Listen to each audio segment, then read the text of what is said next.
Do you see what I see? Does anybody see what I see? Welcome back to Is It True News. And what we see is not always what is actually there. The boogeyman. What I wanted to say today is my name in Gematria means Lamb of God. What does that exactly mean?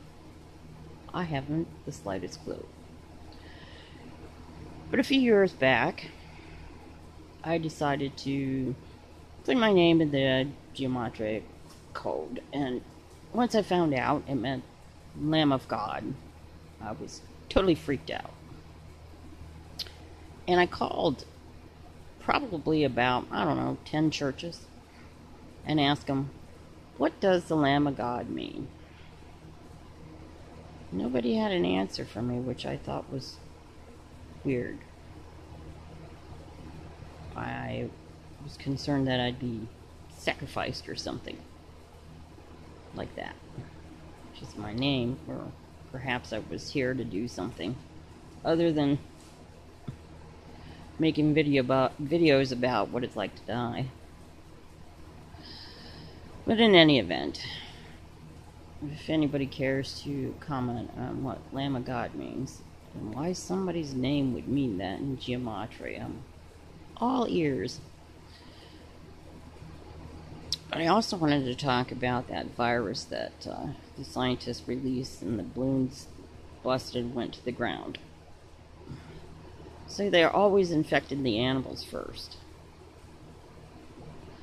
And when I did the video on humans are not worth saving, that's what our protectors or angels, earth angels, or whatever they're called, came to the conclusion.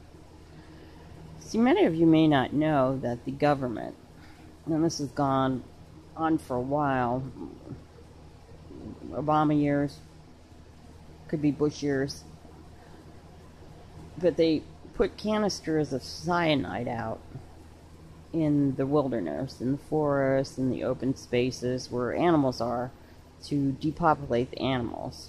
Every once in a while it kills somebody's dog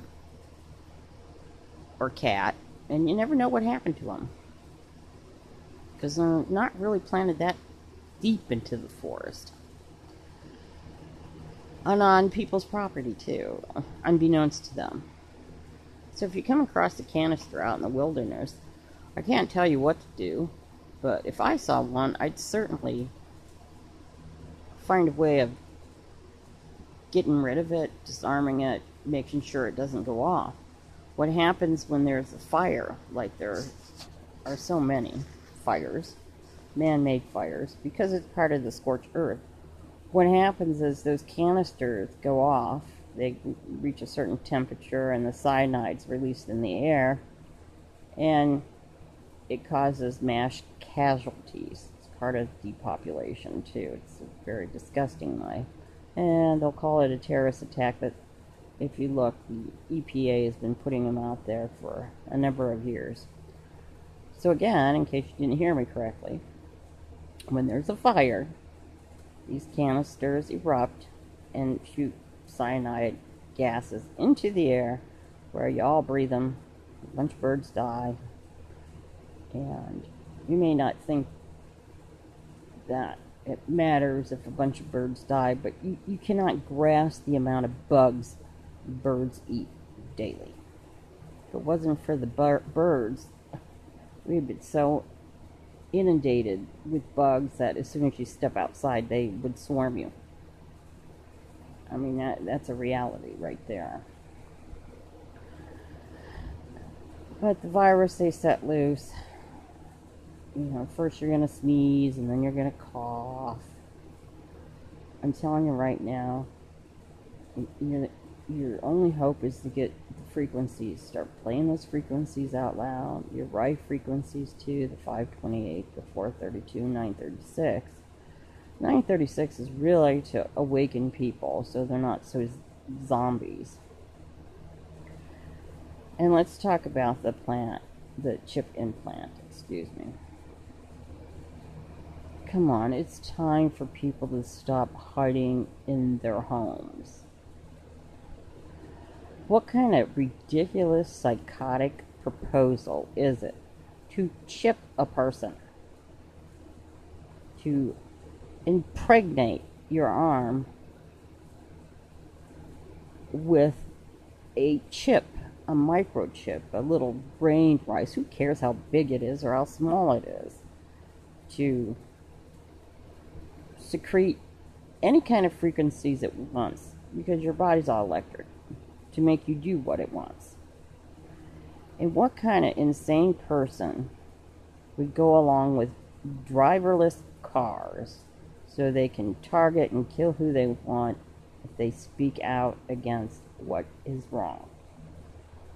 It is really time to wake up, people, and stop cowering in your houses. Just think about it. If your neighbor came over and said, hey, I think I'm going to stick a chip in your arm because I want to pay attention to what you do and I want to know what you spend and how you're spending your life and who you're talking to. And it's the same thing when the government does it. They are strangers. They are stranger than you can imagine.